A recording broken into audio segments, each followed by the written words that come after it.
একদিন মথুরবাবু শ্রীরামকৃষ্ণকে বললেন, ঈশ্বর কি নিজের নিয়ম বদলাতে পারেন? একদিন মথুরবাবু শ্রীরামকৃষ্ণকে বললেন, ঈশ্বরও তার নিজের তৈরি নিয়মের বাইরে যেতে পারেন না। একবার কোনো নিয়ম তৈরি হয়ে গেলে ঈশ্বরও সে নিয়ম ভাঙতে পারবেন না। শ্রীরামকৃষ্ণ বললেন, কেন?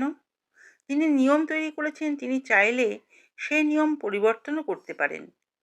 মথুরবাবু বললেন, না বাবা, ধরুন ঈশ্বর নিয়ম করেছেন যে লাল জবা গাছে লাল ফুলই ফুটবে, সেখানে সাদা ফুল ফুটবে কিভাবে?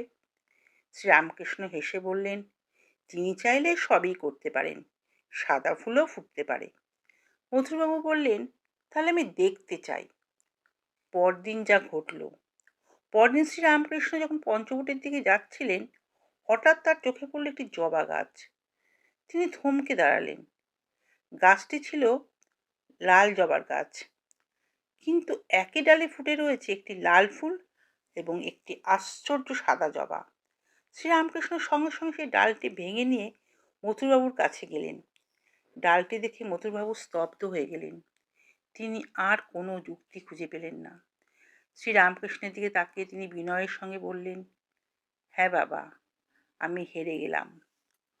মথুরবাবুর কাছে সেদিন শুধু একটি সাদা জবা ফুটেছিল না, সেদিন তার বহুদিনের একটি সন্দেহেরও অবসান হয়েছিল। যাকে তিনি একদিন পাগল ভেবেছিলেন, যাকে পরীক্ষা করতে চিকিৎসক ডেকেছিলেন, যার ঈশ্বরপ্রেমকে যাচাই করবার জন্য নানা পরীক্ষা করেছিলেন, ধীরে ধীরে সেই মানুষটির মধ্যে তিনি অনুভব করতে শুরু করেছিলেন এক অসাধারণ ঈশ্বরীয় শক্তির প্রকাশ।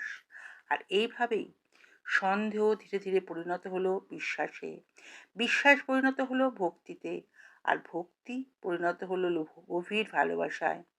শ্রীরামকৃষ্ণকে বুঝতে গেলে হয়তো যুক্তি দিয়ে সবকিছু বোঝা যায় না, কিছু কিছু ঘটনা শুধু অনুভব করতে হয়। মা বলে যে হৃদয় কেঁদেছিল, সেই হৃদয়ের গভীরতা বুঝতে হলে হয়তো আমাদেরও একটু ভক্তির চোখে তাকাতে হবে।